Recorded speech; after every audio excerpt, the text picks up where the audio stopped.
So you know how in Israel there's a law that bans Israeli Jews from marrying Arabs, Palestinians, Muslims? And they say that this is based on the morale of their holy book, right? But I'm about to show you how this just goes to show that these people don't know the book. And really this law, like about everything else in their regime, is based in white supremacy, racism, and ultimately mid-20th century eugenics. Because the thing is that the most famous and beloved of the Israelites and the Israelite kings, they weren't purebloods. Solomon's mother was a Canaanite. David's grandmother was also a Canaanite, a Moabite to be specific. And a Moabite so famous, she got a whole book in the Bible named after her, the Book of Ruth. What's more is that Ruth and Bathsheba, the mother of Solomon, both of these women were widows. And the widow is the carrier of the greatest secret in alchemy. The Freemasons are going to be pretty pissed about me revealing this. But what we call the Philosopher's Stone is actually the widow's elixir.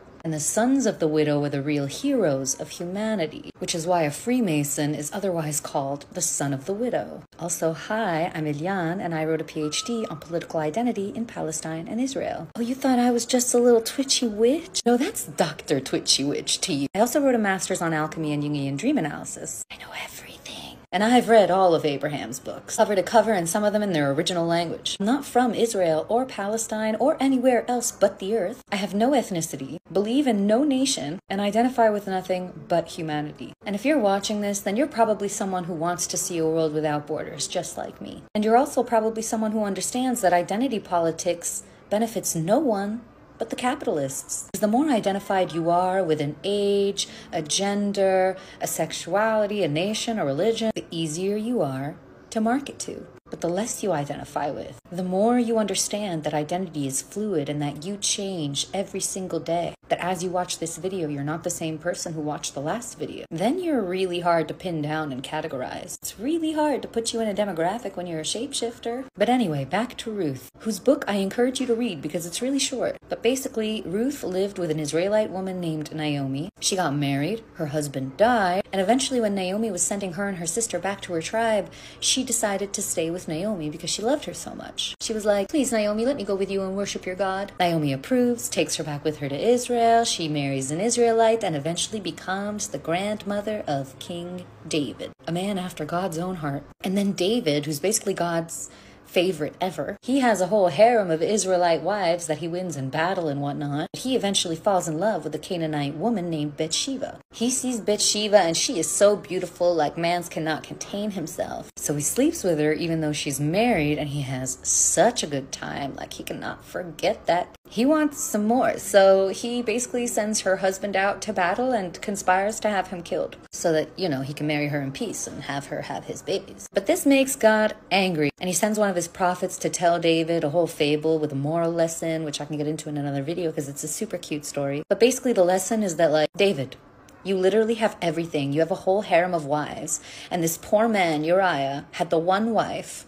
and you took her away from him. That's so greedy, bro. And for that, I'ma punish you and unalive your first child with Bathsheba, because I know she's pregnant. But David repents, and God forgives him, and he keeps going. Bathsheba has another son, and his name is Solomon. And we all know that Solomon goes on to be like the king of kings. Solomon is bestowed the honor of building a temple for God, an honor that God did not give to David or anyone before Solomon, and hence the importance of Solomon's temple. The temple built by Hiram Abif, the king of Tyre, who was also a widow's son, who's really the main character in Freemasonry and the Bible's most famous alchemist, and who it is speculated was Solomon's relative. And if the genealogies are correct, and Jesus Christ is really the descendant of Solomon and David, then Yeshua was also a Canaanite. See, because Yahweh says a lot of things throughout the Old Testament that you might think are just absolutely horrid. But even though he has a rep for doing what he says, he doesn't actually follow through on most of the stuff he says he's gonna do. Like he repeatedly says throughout the Old Testament that no one is ever gonna remember the Canaanites, that the Israelites,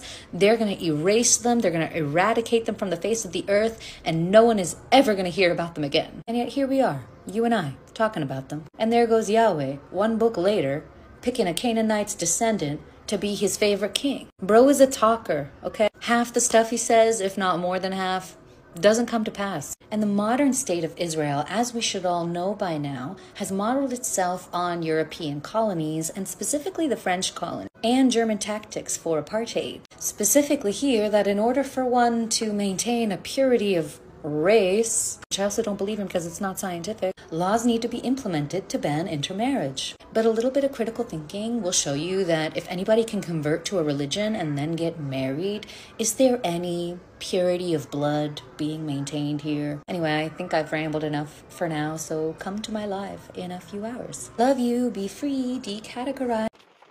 Good morning, good evening, and good afternoon, Africans. You know, the truth is very strange, very, very strange. Actually, stranger than than fiction, right? Fiction is where you can imagine the unimaginable. But imagine something called the truth will crush that imagination to a greater extent. Because the truth is always not something that we expect it to be. You can't shape the truth, you can't mold it, you can't fabricate it. If you fabricate it, it's not the truth, it's a fabrication, which is a lie, right?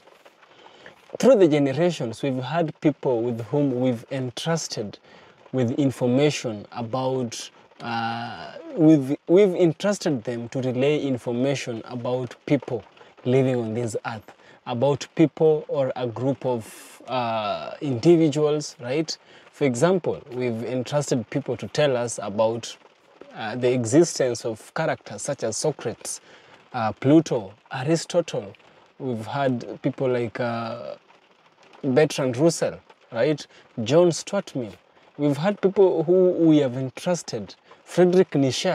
We've trusted people to tell us about them, but it's not like we were there and we saw them, but we believe through rationalism that these people existed.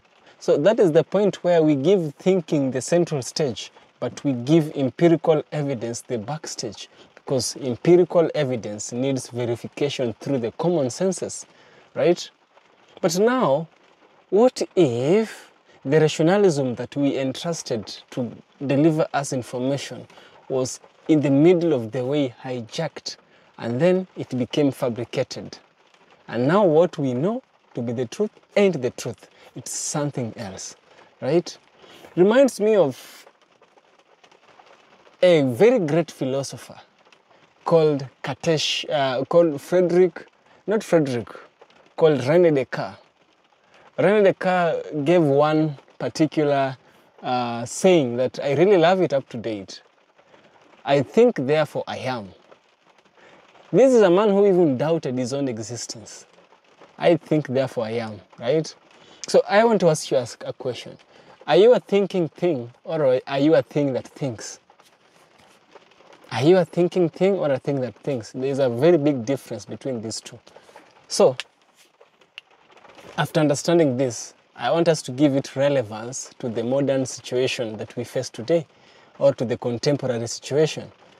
Now, we have black people all over the world today. We've had black people as being aboriginals, which means the native originals of places. In Australia, we have them, Africa, Central America. Some people have even said the United States of America and Southern America.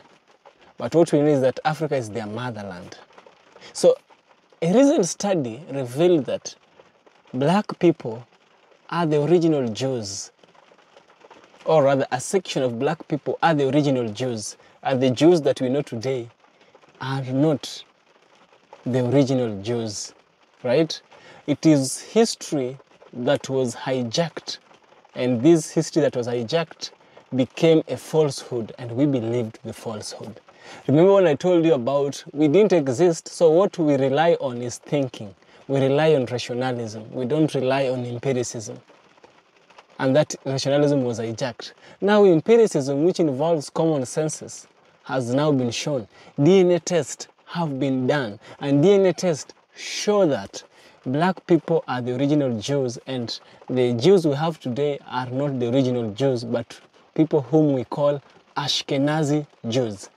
It's a very interesting and mind-blowing thought. I want us to listen to these confessions I shall get back by the end of the video, of course, where we shall also have a deep critical analysis. Let's dive in. I'm about to show you something extremely controversial. It's even illegal in the state of Israel to obtain this. And if you do obtain it, it's illegal to show it and or talk about it. Ladies and gentlemen, my DNA. Now, I bet you thought it was going to be a lot crazier than that, right? Now, you might ask yourself, why is it illegal to obtain this in the state of Israel? Because it proves through your DNA that Jews around the world have no ancestral ties to the land of Israel. Because it proves through your DNA that Jews around the world have no ancestral ties to the land of Israel. We Jews have been in the land of Israel since the times of biblical Joshua. Who is we? No, really, who is we? You live in Israel, so I don't expect you to be able to provide genetic or ancestral receipts for your claims about us Jews, because those kinds of receipts are illegal in Israel without a court order and other special permissions. The Jerusalem Post explains, such a thing cannot exist as kits sold directly to the public, going on to say that they have possible effects on subjects and their families. Furthermore, the national implications of these tests could hold or affect, nice grammar, Jerusalem Post, could hold or affect with Israel being a government-recognized Jewish state. Don't you just love when they say the quiet parts out loud? But since they won't let you get receipts for us Jews, I brought my own. Wow. So I, an Ashkenazi, have no genetic or ancestral ties to the region of historic Palestine. I, an Ashkenazi, have no genetic or ancestral ties to the region of historic Palestine. And yet Israel still claims it's my homeland, which I could move to and become a citizen of under the ironically named Law of Return. The Kuzalim. Yeah, that's us. That's me, actually. Okay, so what is your... this is a question that comes from outside of Israel. What is your opinion about the theory that Ashkenazim came from Kuzalim? It seems relevant. It's quite obvious that white Jewish people, Ashkenazim from Europe, are not genetically, as much as I can tell, I'm not an expert, but they don't look the same like Arab Jews, people that came from Arab countries, and Ethiopians. I don't think there's a lot of, there may be some genetic relations, but there's a lot of genetic differences. And any theory that says that we're not genetically come from the same ancestors makes sense to me. Ashkenaz is one of the Gentile nations. Now, 80 to 85% of today's so-called Jewry, those who claim to be Jews in the world today, 80 to 85% of them are what is known as Ashkenazi Jews.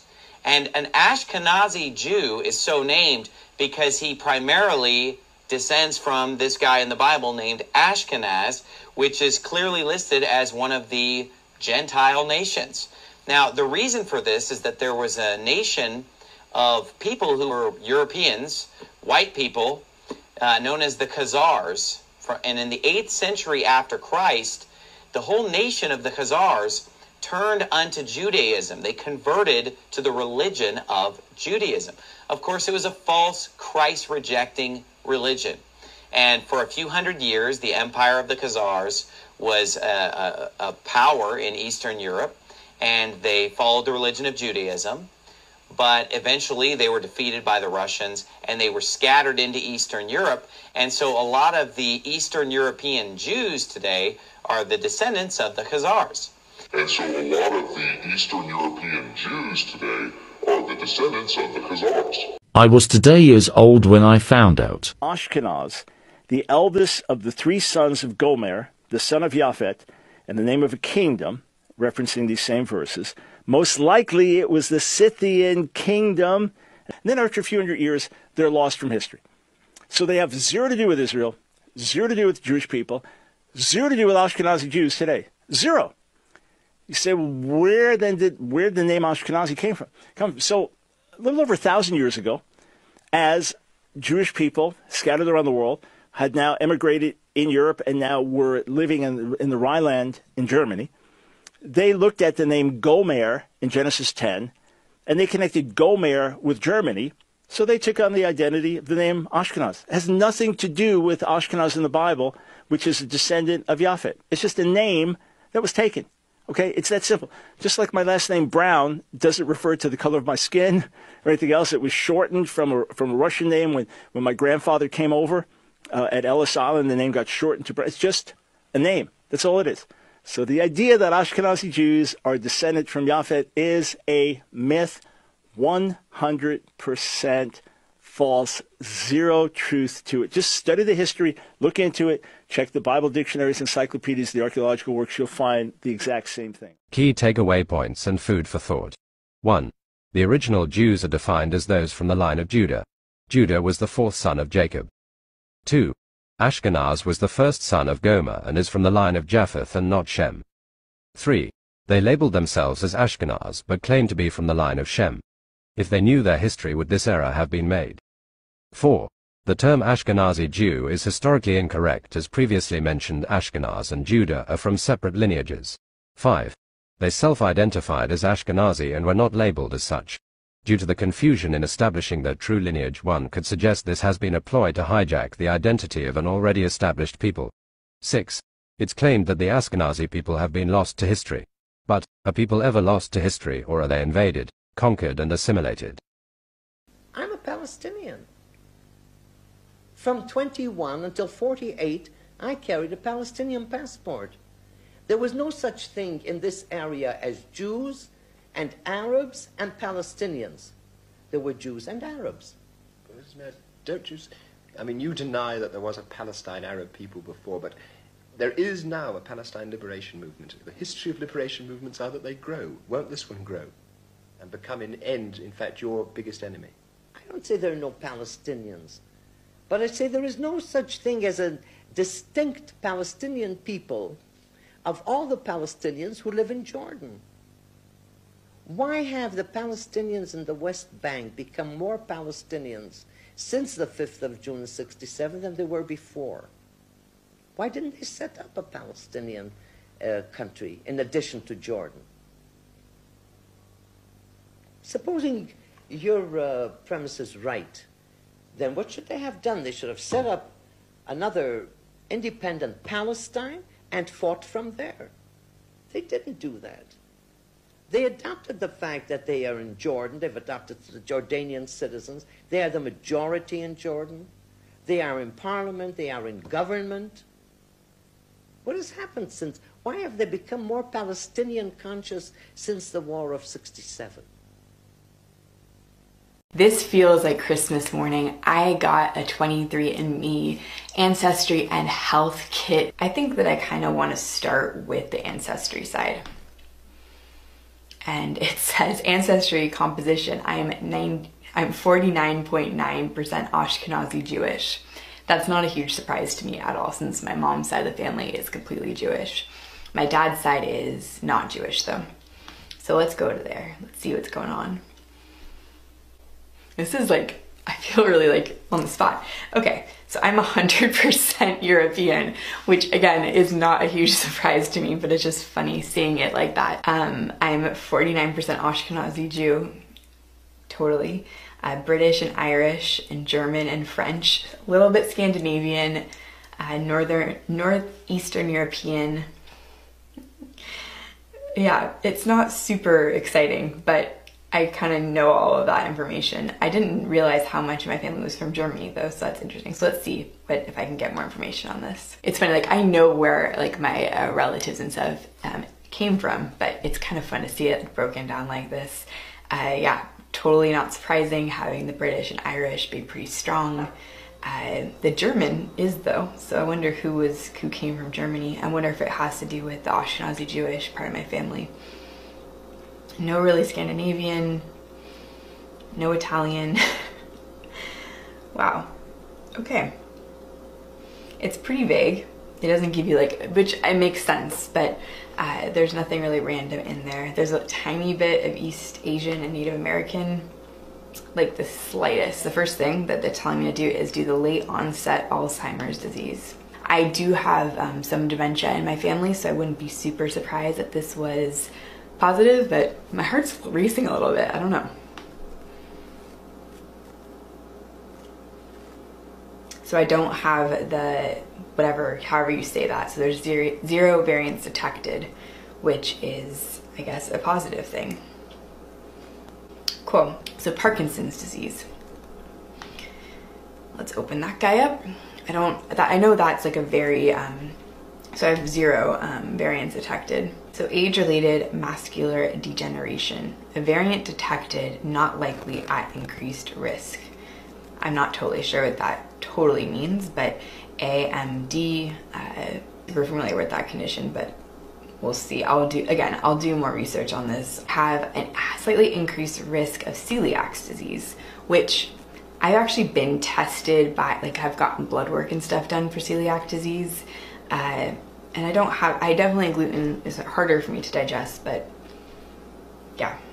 Interesting. Let's unravel the mysteries behind Ashkenazi genetics. Ashkenazi Jews are a Jewish diaspora population who formed in the Holy Roman Empire around 1,000 years ago. The total Ashkenazim population is estimated at 10 million people. Today they live mostly in the United States as well as in Israel, where they represent over 1/3 of the Jewish population. They are descended from Levantine Jews who mixed with native Europeans, mostly from southern but also from Eastern Europe. The combination of European and Levantine admixture makes Ashkenazi Jews genetically close to Southern Italians, Sicilians, Greek Islanders, or Maltese people. Using ancestral populations, Ashkenazi Jews can be modeled as being roughly 49% Anatolian Neolithic farmer, 24% steppe, 13% Natufian, and 9% Iranian Neolithic, with minor Caucasian, North African, and East Eurasian contributions. Get your custom DNA report today at world-genetics.com. The results are in, y'all. And good news, I'm not from the Walmart discount section. First up, we are 50% Jewish. Woo!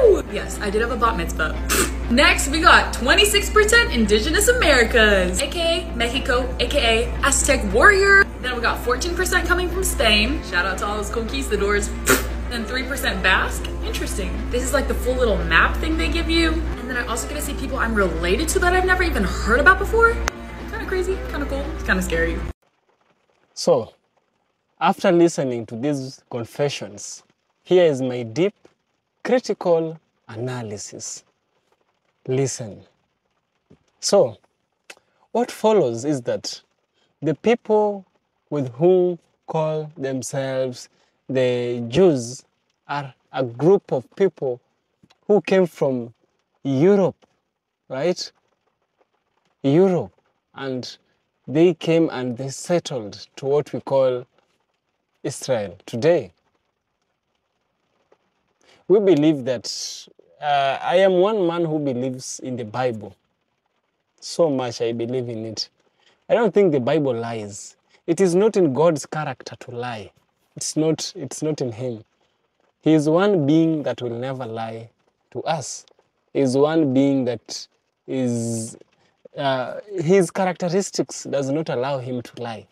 So that's why I really trust the Bible. And one of the things it tells us is that the people of Israel were scattered all around the world because of their sins.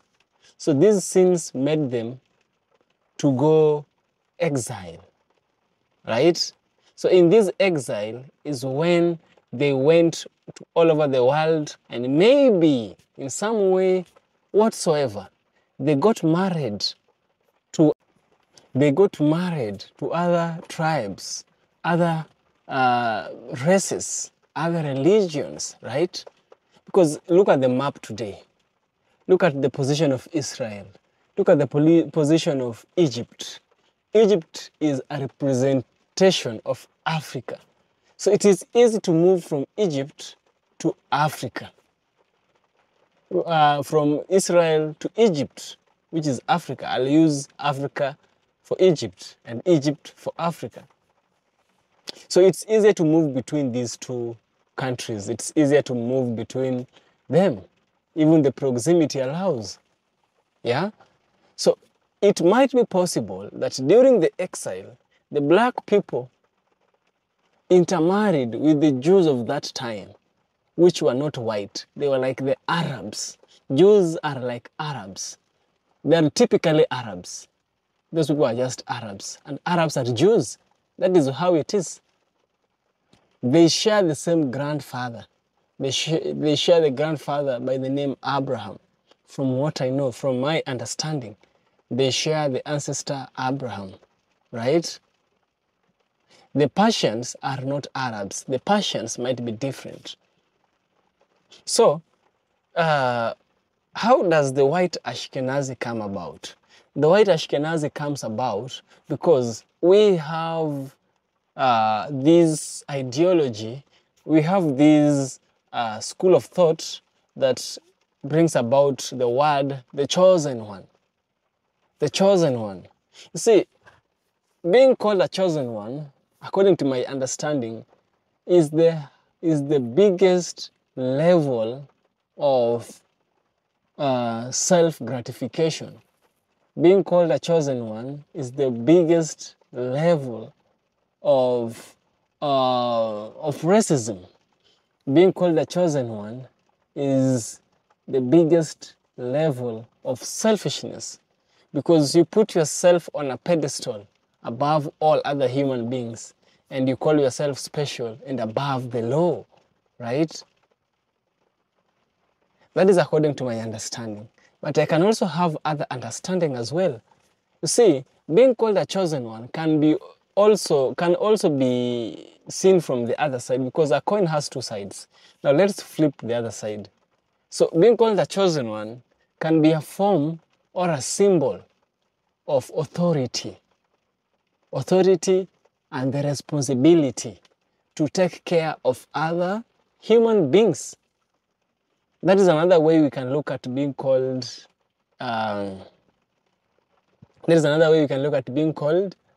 chosen one, right?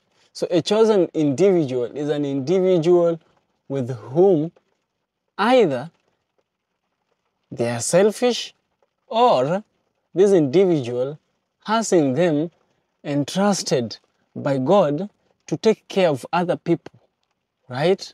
God has chosen them as his representatives, as his children, but that does not mean that they should look down upon other people. No, it's not a license to do such. It's a permission to take care of other creations and other people. That is how I look at the idea chosen one, which was corrupted by the people who wrote history, so that a certain narrative of white supremacy would prevail. You see, being chosen one will now be equal to white supremacy. You see how it forms, how it evolves, right? So it is the truth which has been corrupted.